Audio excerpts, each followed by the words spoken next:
Ok, moçada, bom dia a todos. Então é o seguinte, hoje, dando continuidade ao que vínhamos falando, tá ok? No nosso último encontro, foi a parte das progressões aritméticas, então agora falamos das progressões geométricas, certo? Das famosas PGs, perfeito?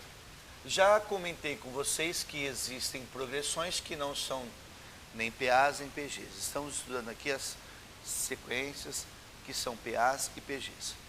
A primeira coisa que eu falo para vocês é o seguinte, sobre a razão da PG, ok? A razão da PG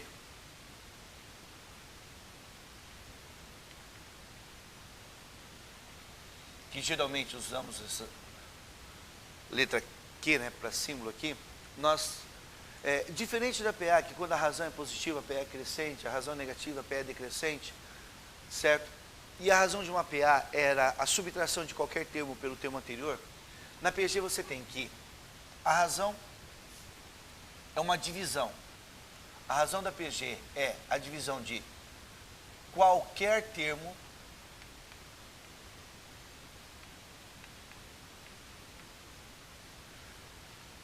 pelo termo anterior.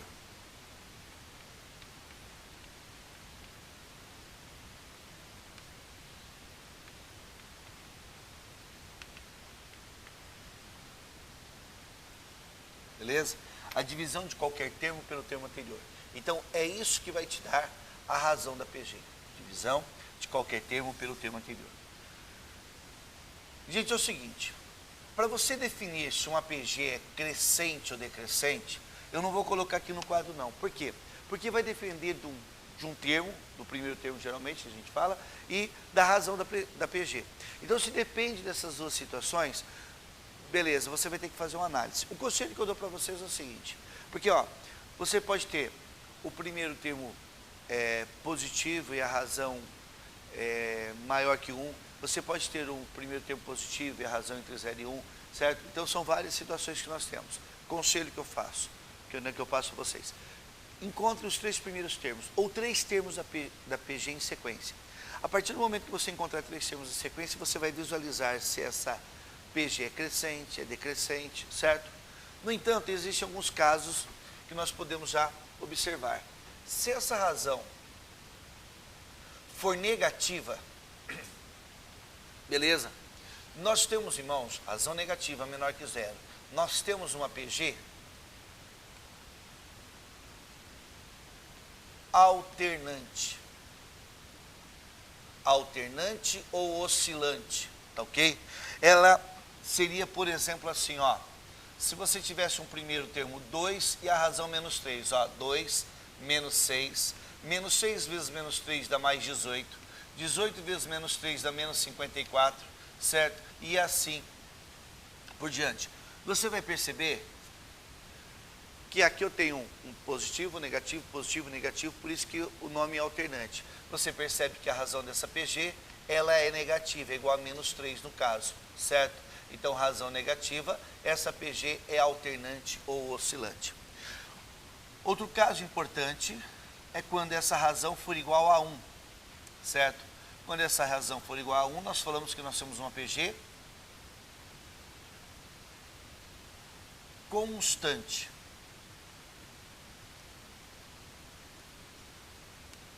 Uma PG constante, ok? Razão for igual a 1, nós temos uma PG constante.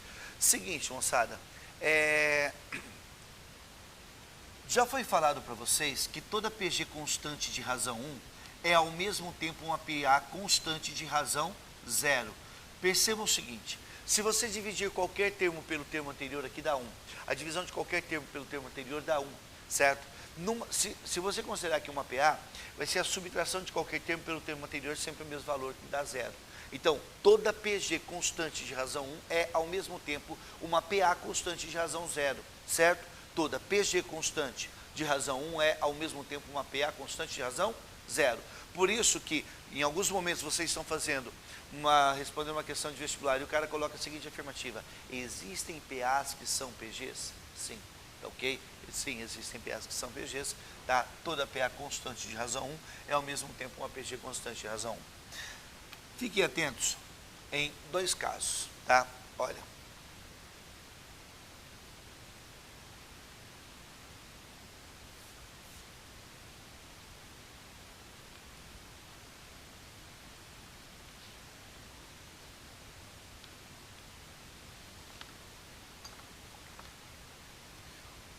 se o primeiro termo vale 0, ou quando a razão vale 0, nós falamos que nós temos, irmãos, uma PG singular, tá? O que acontece aqui? Se o primeiro termo vale 0, gente, se o primeiro termo for 0, não me importa qual é a razão, você pode falar qualquer razão, razão 5, 0 vezes 5 é 0, 0 vezes 5 é 0, 0 vezes 5 é 0, certo?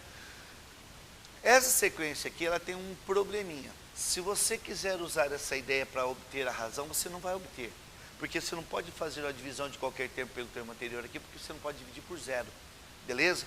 Agora, se a razão for 0, por exemplo, você tem o primeiro termo valendo 7, e a razão é 0, 7 vezes 0 é 0, 0, 0, e aí vai. Tá ok? Então isso aqui é uma PG singular. Beleza? Então nós temos uma situação como essa. Ainda, importante lembrá-los do seguinte.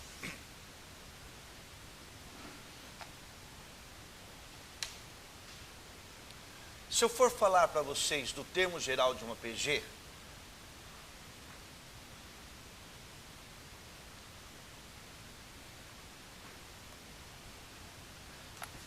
termo geral de uma PG.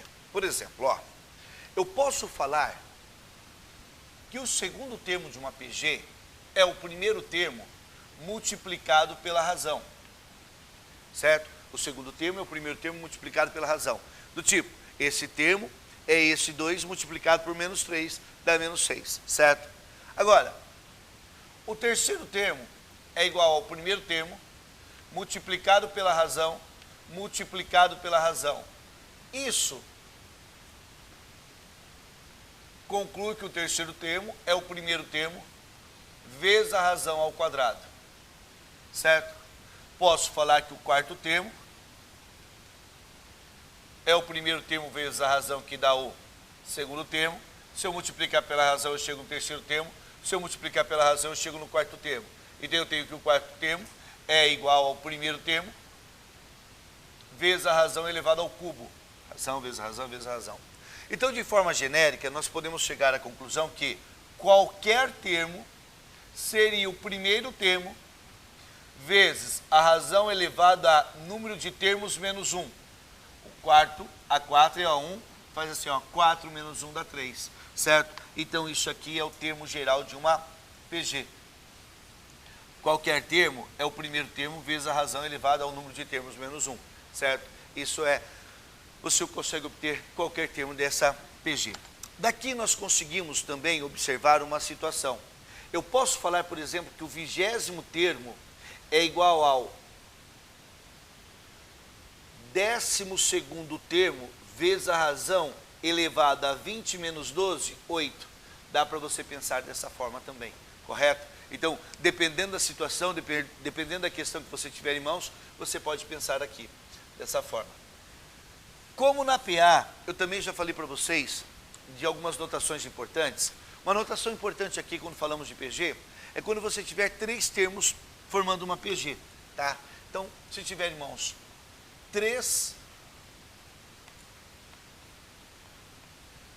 termos em PG. Você pensa assim, ó. Veja só, 3 termos em PG tem no quadro aqui. Eu posso falar que é o A1 vezes razão, A1 vezes razão ao quadrado.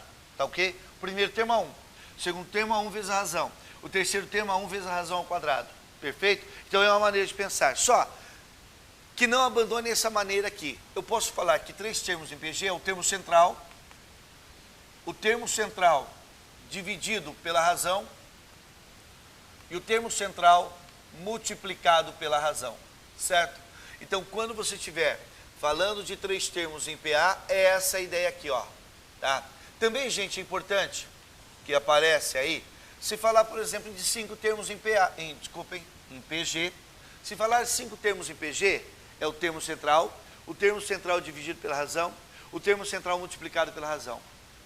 Teria o termo central dividido pela razão ao quadrado, o termo central multiplicado pela razão ao quadrado. Eu teria 5 termos em PG aí. Perfeito? Então, nós temos essa ideia quando tivermos uma notação como essa. Outro detalhe é o produto dos termos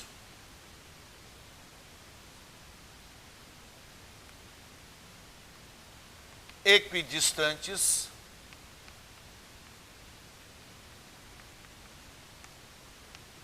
dos extremos.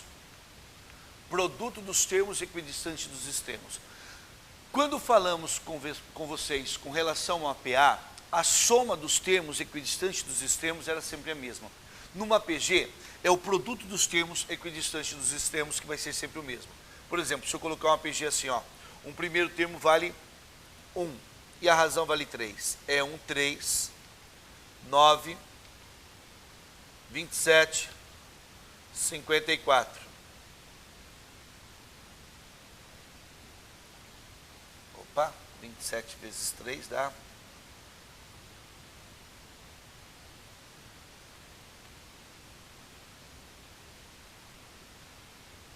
81. Se eu tenho essa PG aqui, você vai perceber que este produto aqui, ó, dá 81. Este produto aqui dá 81, certo? Que nada mais é que esse termo médio ao quadrado, ok? Isso aqui é o termo médio. Quando uma PG, por exemplo, tiver um número ímpar de termos,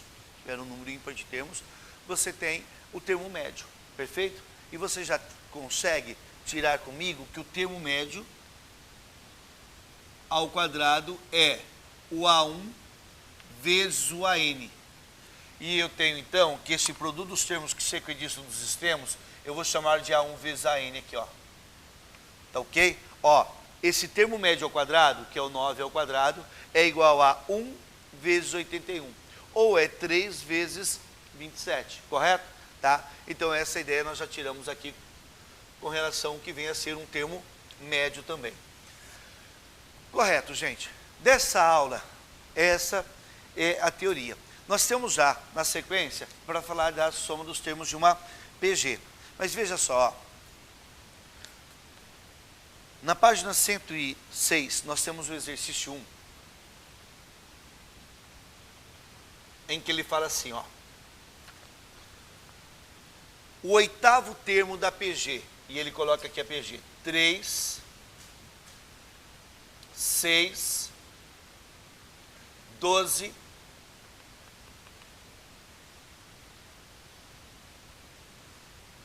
qual é o oitavo termo dessa PG, tá? 3, 6, 12 e assim por diante. Nós temos o seguinte, que nessa PG apresentada, o primeiro termo vale 3, e a razão você já consegue perceber que é 2, correto? É a divisão de qualquer termo pelo termo anterior, 6 dividido por 3 dá 2. Você sabe então que o oitavo termo, que é o A8, é igual ao primeiro termo vezes a razão elevado a 8 menos 1, que é 7. O oitavo termo é igual ao primeiro termo, que é 3, vezes 2 elevado a sétima, certo? 2 elevado a sétima é quanto, por favor? 2 elevado a sétima é 32, 64, 128. Alguém pode me ajudar? Mas é, né? 2 elevado a sétima é 2 a quinta é 32. 32 vezes 2, 64. 64 vezes 2, 128. Perfeito? Então, nós temos que o A8 é igual a 3 vezes 128. Beleza? Então, o A8 é igual a 3 vezes 128.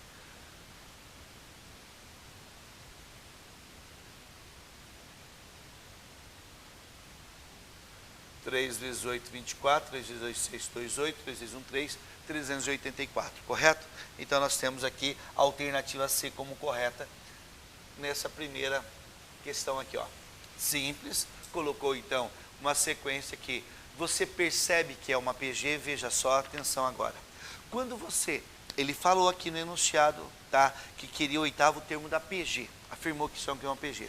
Agora, moçada, quando ele afirma no enunciado que você tem uma PG, beleza, ele não precisava colocar 3 termos, 2 termos basta. Mas quando você não tem no enunciado se é uma PA ou uma PG, tá? E é um dos dois, você precisa de pelo menos 3 termos, para ver se segue a mesma razão, perfeito? Tá? Agora, no segundo exercício,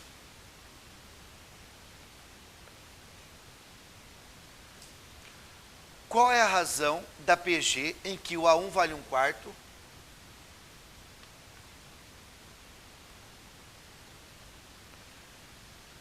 e o A5 vale 4?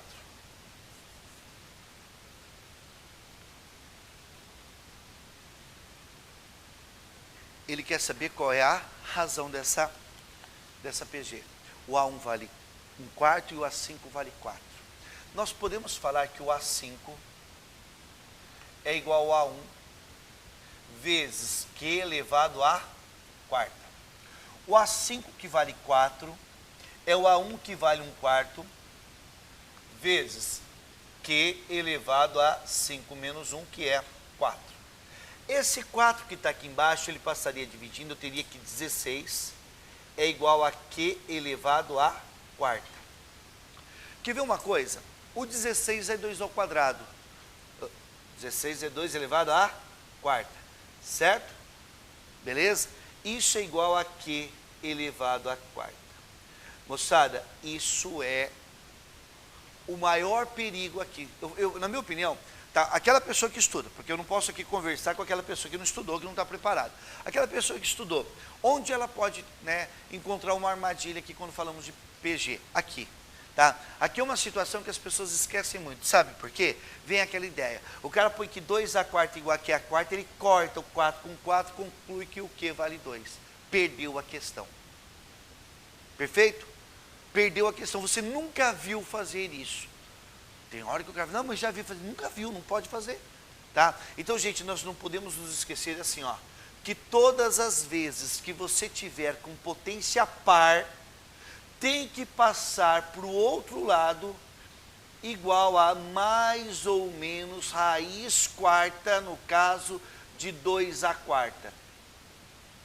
Certo? Sempre quando estiver uma potência par, tem que passar para o outro lado mais ou menos. Então essa razão é igual a mais ou menos 2.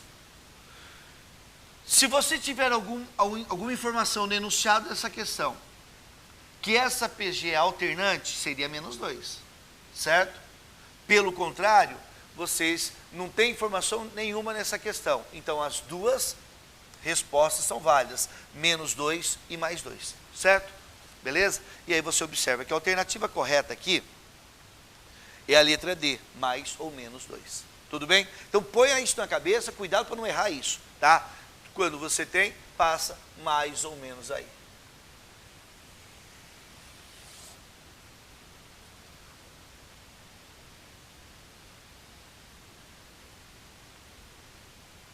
A questão 3. A questão 3, ele fala assim, ó, em uma PG tem-se que o quarto termo é 3 e a razão é a raiz de 3. O nono termo é O.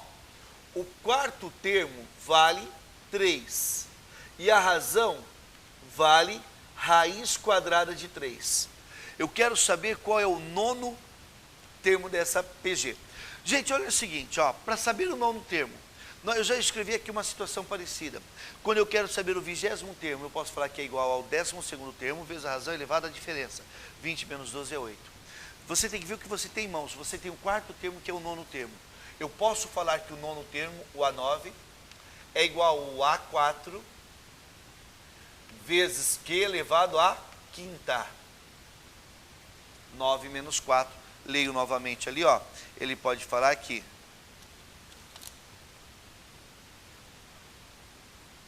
temos que o nono termo da razão, a raiz de 3, o nono termo. PG tem que o quinto termo, desculpem, eu anotei errado aqui, ó. É o quinto termo aqui, certo? Então aqui é o quinto termo, observem, 9 menos 5 é 4. Beleza? Desculpem que eu anotei errado. Ele forneceu o quinto termo, vale 3, a razão vale raiz de 3, eu quero saber o nono termo. O nono termo é o quinto termo, vezes a razão elevada a 9 menos 5, que dá 4. Tudo bem? é a mesma ideia que eu coloquei para vocês aqui, ó. O 20º termo é igual ao 12º termo, vezes a razão, elevado a 20 menos 12, que é 8. Tá bom? Então eu posso falar que o nono termo, a 9, é igual a 3 vezes a raiz de 3 elevado à quarta. Sim.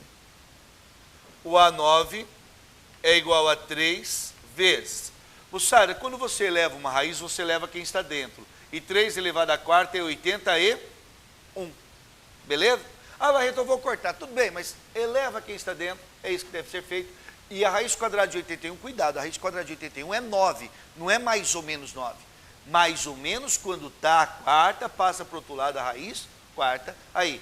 Perfeito? Então nós temos que o A9 é igual a 3 vezes 9, que é 27. O nono termo vai ser igual a 27.